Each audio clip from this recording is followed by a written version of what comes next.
Welcome to Real Paranormal Activity, the network. Entertainment you'll enjoy.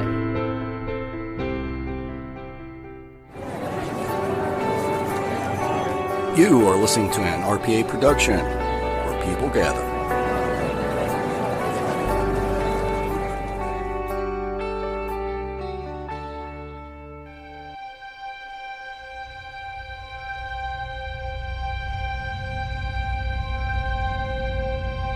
LaFosse Corporation, LLC.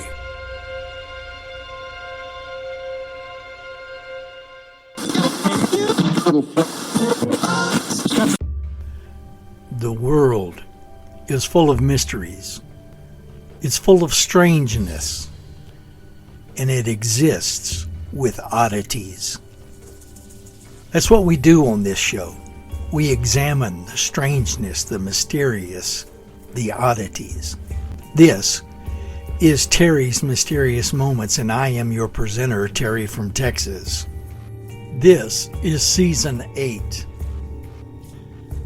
Welcome if it's your first time. Welcome back if you've been here before. Go with us on this trip while we look at cryptids like Bigfoot, the Yeti, the Loch Ness Monster, and maybe even Thunderbirds. Be with us while we examine stories of legends such as werewolves, vampires, witches, ghosts, and hauntings. Thank you for being here. Enjoy the show.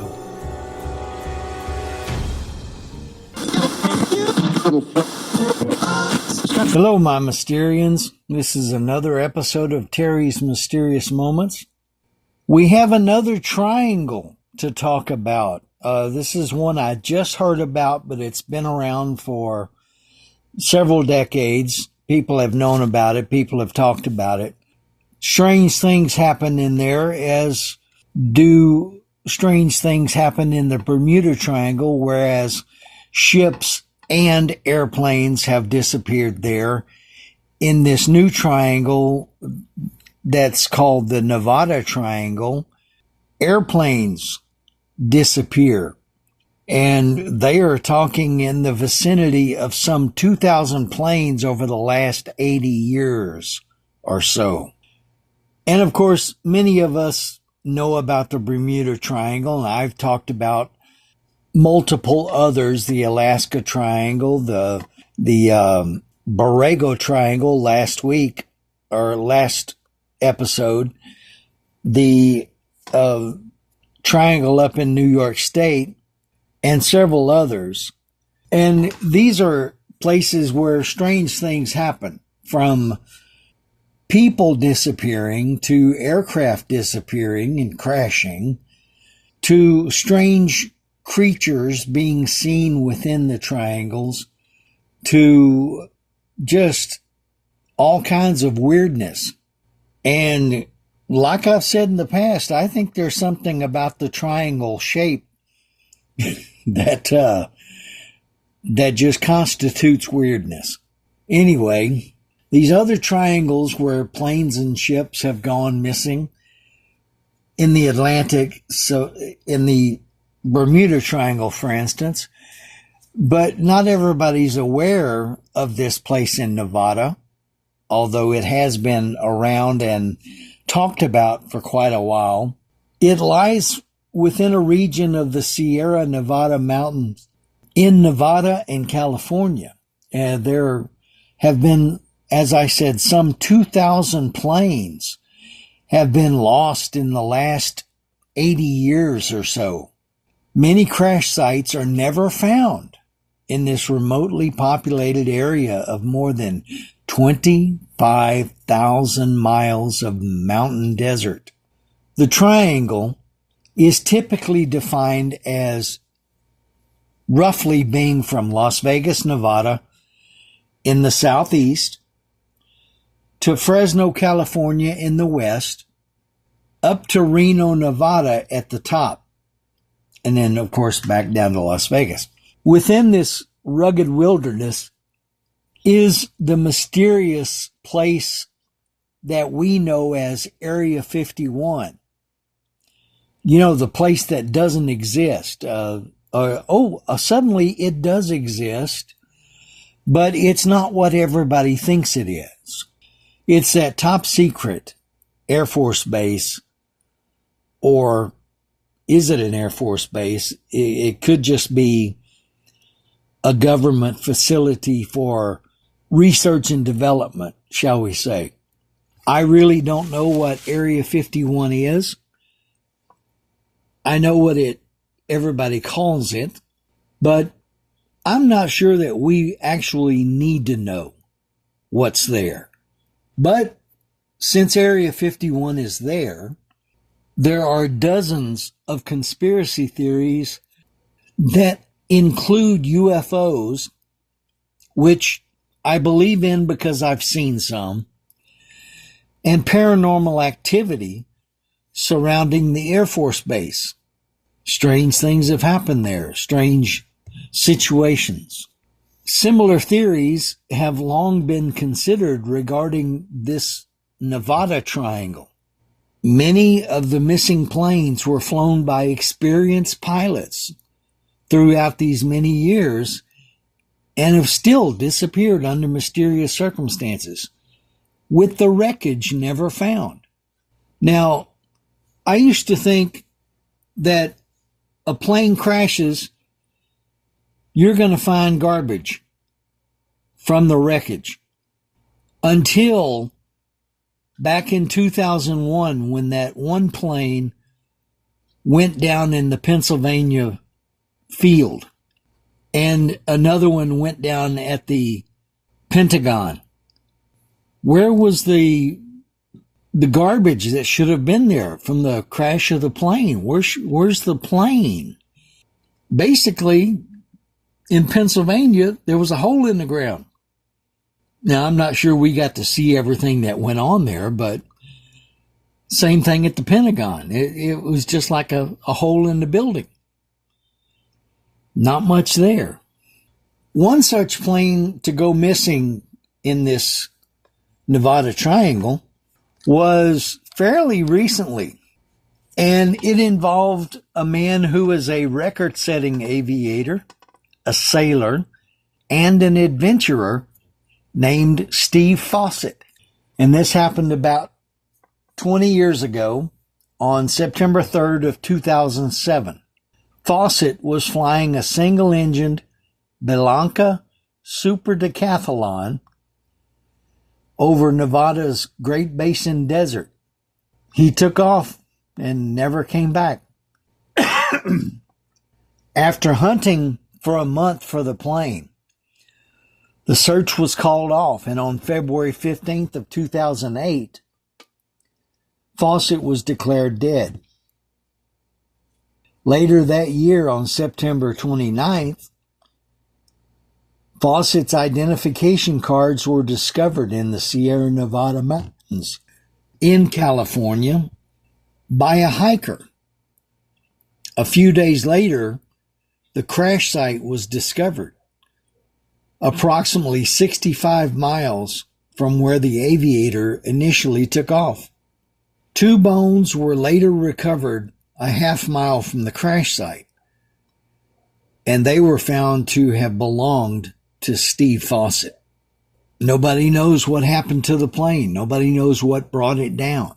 One of the earliest planes lost in the triangle includes a story dating back 70 years or more, when a B-24 bomber crashed in the Sierra Nevada mountains in 1943.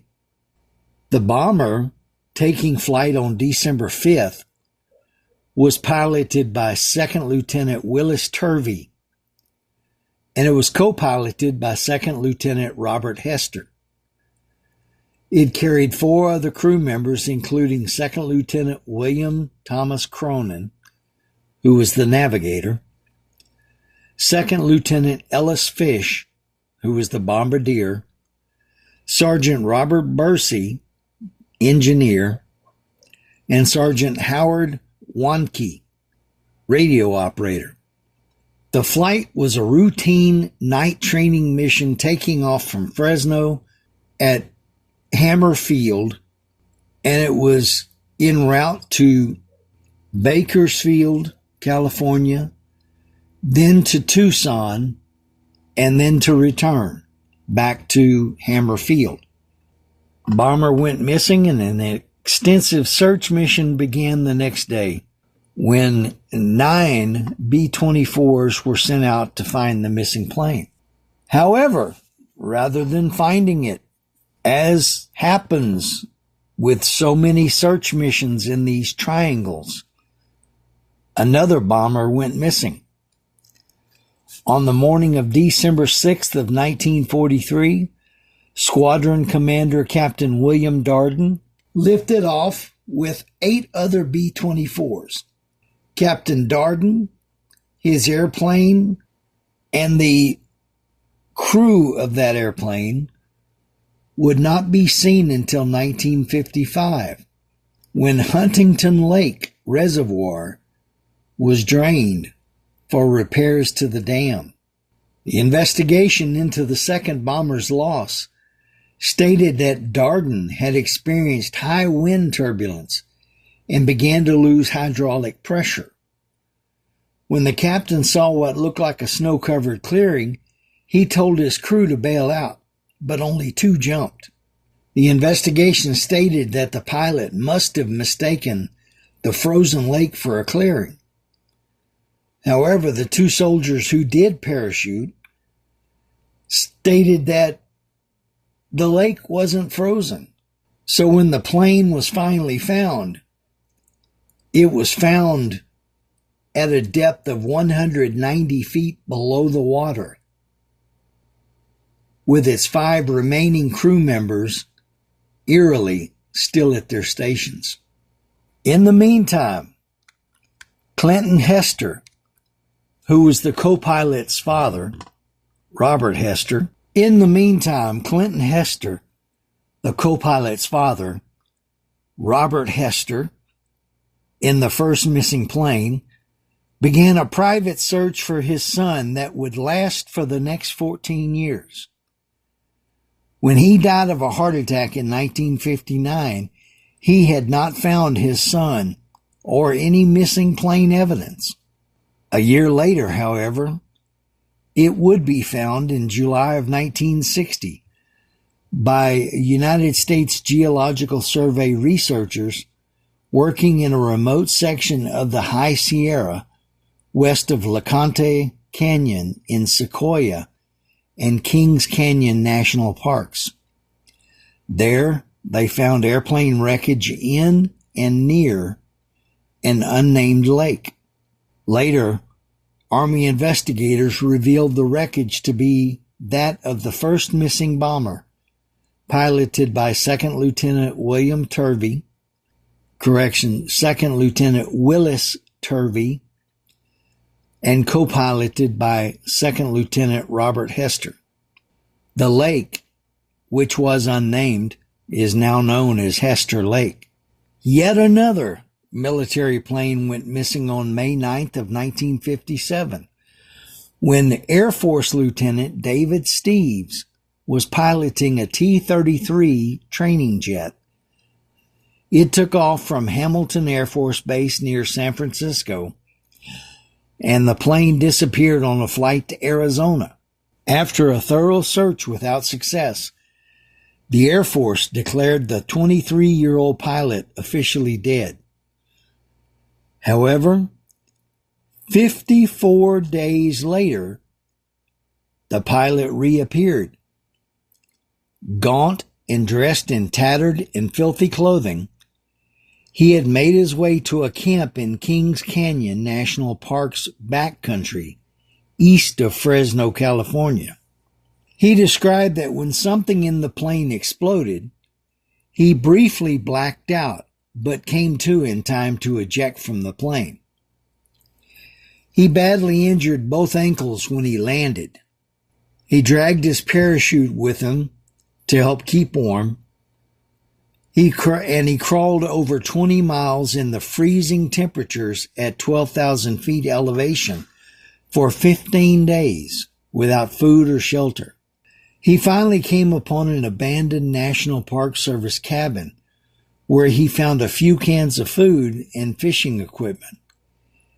He then survived by fishing and also killed a deer with his pistol.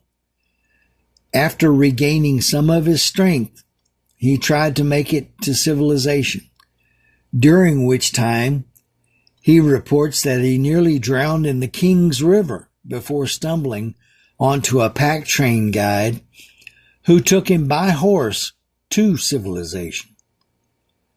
Though clearly a brave man, some did question his story due to his disappearance occurring in the midst of the Cold War. Oh, people, if somebody disappears in the military during the Cold War, it's got to be something to do with the communists. Anyway, they questioned his story because it was during the Cold War and nobody found anything to do with this plane. No wreckage. Now, 20 years after this, 1977, a group of Boy Scouts, yay Boy Scouts, a group of Boy Scouts found his jet's canopy, but the plane's wreckage has never been found.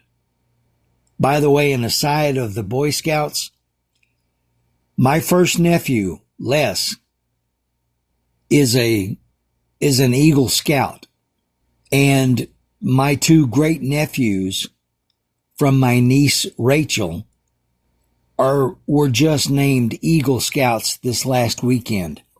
So I'm proud of those three boys. Although Les is now a man, but the two boys, I'm still proud of them as much as ever. In 1941, Lieutenant Leonard C. Lydon parachuted to safety after his Army fighter squadron got lost over the mountains. His P-40 fell within a mile of where he landed in the remote Sequoia and Kings Canyon National Parks. But to this day, no wreckage of the plane has ever been found. Another famous case was missing aviator Charles Ogle, a wealthy real estate developer who lifted off from Oakland, California, in August of 1964, but vanished en route to Las Vegas, Nevada. The Marine Corps trained pilot was never seen or heard from again, and his plane has never been found. More recently, on July 11th, 1986, Major Ross Mulhare flew an F-117, the stealth fighter, into a mountain near Bakersfield, California. The cause of the crash has never been officially revealed. So what is it exactly that's causing aircraft to go missing within the Nevada Triangle? Conspiracy theorists have long claimed the reason so many flights have disappeared is connected to the presence of Area 51. Well, so many strange things happen over there, and they got those UFOs over there all the time, and they just may be taking down our aircraft. I don't know if that's what they think, if that's what they believe, or what. I don't know what happens to the planes. But there is a possible explanation that although Area 51 is there, and like I said, I think it's a research and development airfield, and they do make strange craft over there, and strange things do go on, strange sights are seen over the place. Many of the experts who examine this type of problem, planes crashing and disappearing and stuff like that, many of the experts believe that the disappearances can be attributed to the area's geography and atmospheric conditions. They explain it this way. The Sierra Nevada mountains run perpendicular, that means 90 degrees give or take, to the jet stream or the high Pacific winds, which conspire with the sheer high altitude peaks and wedge-shaped range to create a volatile and unpredictable bunch of winds and downdrafts. It just plays havoc with the weather. This weather phenomenon is sometimes called the mountain wave, and planes can be seemingly ripped from the air and crashed. Makes sense to me. However, there are others that just look at things differently. I don't say they're wrong. I don't say they're right.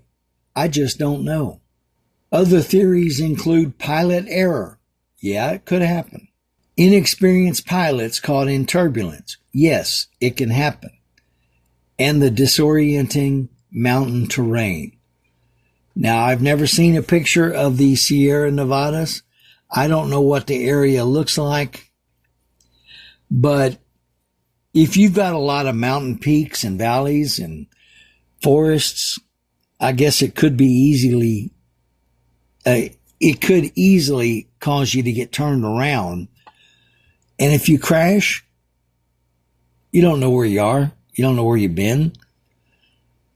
I like to think that technology has advanced to the point where we might find more aircraft that might crash there, more people that may be lost there, but I just don't know.